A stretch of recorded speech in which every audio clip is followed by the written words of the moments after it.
When she died in 1991, my grandmother left me an oak desk, but I wouldn't know this until decades later. Her demise came swiftly, and so did the unraveling of our family. I watched my mom and her sisters fall apart. Their wails frightened me, as did their fighting. Moments after my grandmother took her last breath, I heard one sister say, "What am I going to do without her?" as she collapsed into another's arm. I was 11 and didn't yet have the language to describe what I felt. But today, I call it foreboding. Perhaps it was the upheaval that came after that has shaped my memory. My mom and her 4 sisters bickered over everything. Soon after my grandmother passed, the oldest daughter, or maybe it was the 4th daughter, it depends on who you ask, dashed to her apartment and took many of her belongings, including the oak desk my grandmother had saved for me. Our family seemed to fall apart when my grandmother died, and in some strange way, my work as a historian has tried to put it back together by making sense of our lives. My maternal grandmother, Michiko Ikeda, was born in the fall of 1932 in Amagasaki City, Japan, an industrial port sitting next to Osaka.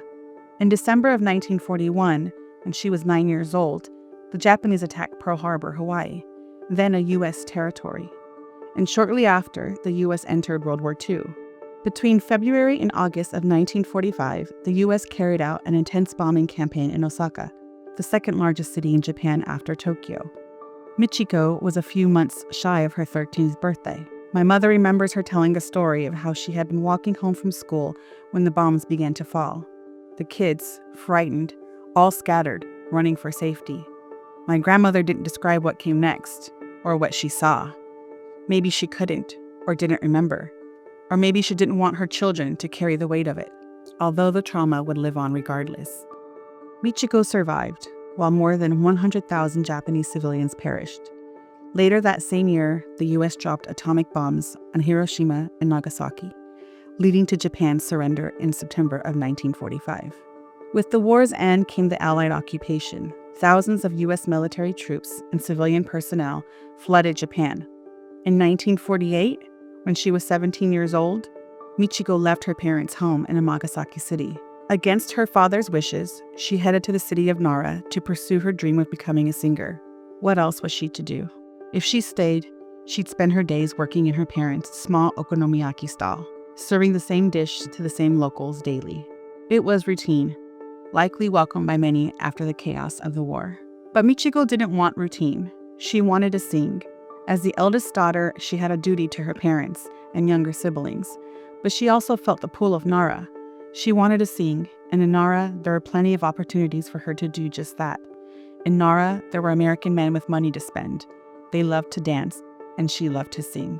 In Nara, she sang in a club that catered to American GIs. She was fond of Futaba Akiko, a famous Japanese songstress of the war years. Although my grandmother's raspy voice smoothed when she sang, she likely couldn't hit the high notes Akiko was known for. It was in Nara where she met my grandfather, Luis Olivares, a Mexican-American GI from Texas. Luis was born the same year as Michiko, in San Angelo, a small town in West Texas.